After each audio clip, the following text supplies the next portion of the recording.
Mugen TV Game Reviews.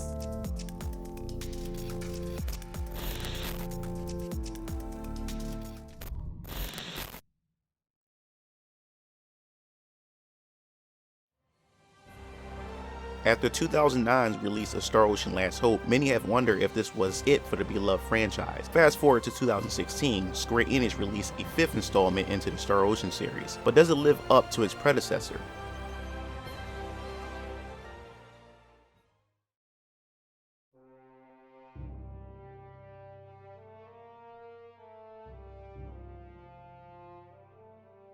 The story follows a young man named Fidel who lives in a small town with his best friend Mickey.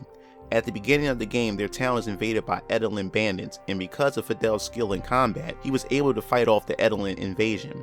Because of this attack, Fidel suggests that the mayor should seek aid from the capital. Fidel and his friend Mickey sets off on their journey.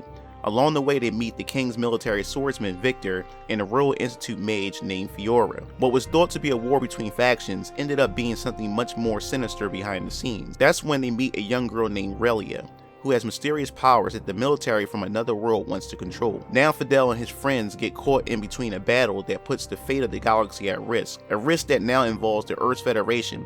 Thus, Captain Emerson and Lieutenant Anne were sent to Fidel's planet in order to stop the opposing threat. The story is nothing deep or philosophical compared to Final Fantasy or Xenoblade Chronicles, but it's interesting enough to keep you playing through the 20-hour main story. Yes, this game is only 20 hours long, the shortest ever for a mainline Star Ocean game.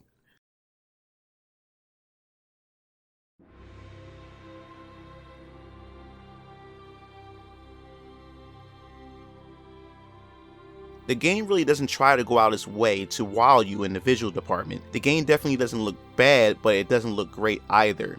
If I was to take a guess, the game was most likely designed as a last-gen title, but was moved over to the PS4 later within its development. The textures to most dungeons and towns leave much to be desired.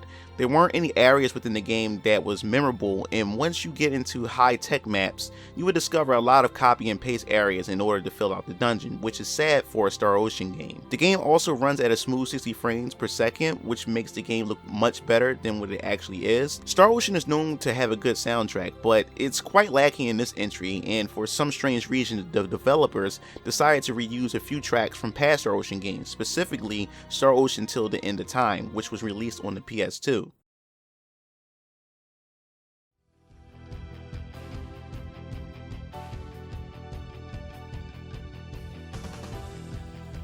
Star Ocean Integrity and Faithlessness gameplay involves exploration and real-time combat, something that the series has been known for years.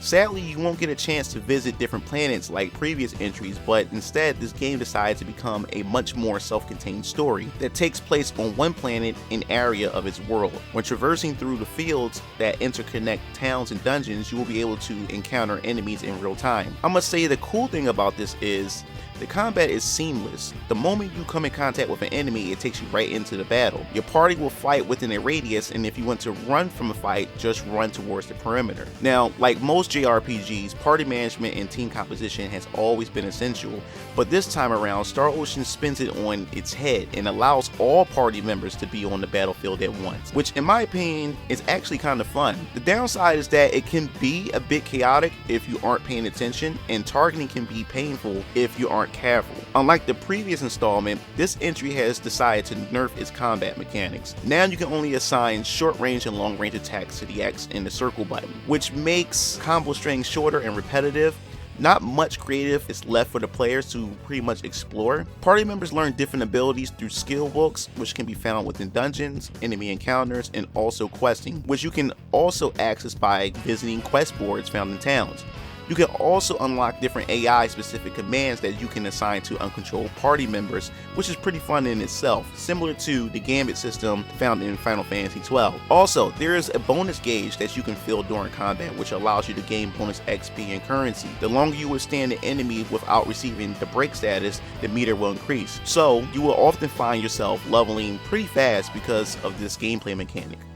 Items, armor, and weapon crafting has returned as well, so if you're a completionist, there is a ton to be found here to experiment with, but I tried it, and like most RPGs that has this kind of mechanic, I have no real interest in this at all. Something I find most disappointing is the lack of real cutscenes in this game. There are literally no cutscenes. Every story set piece is done in real time, which can be neat if used in right situations, but it oftentimes becomes a distraction. You can move during these important conversations and the characters aren't really centered and focused on one another, which is kind of a shame. Overall, Star Ocean Integrity and Faithlessness has some interesting ideas that could have worked if fleshed out a bit more.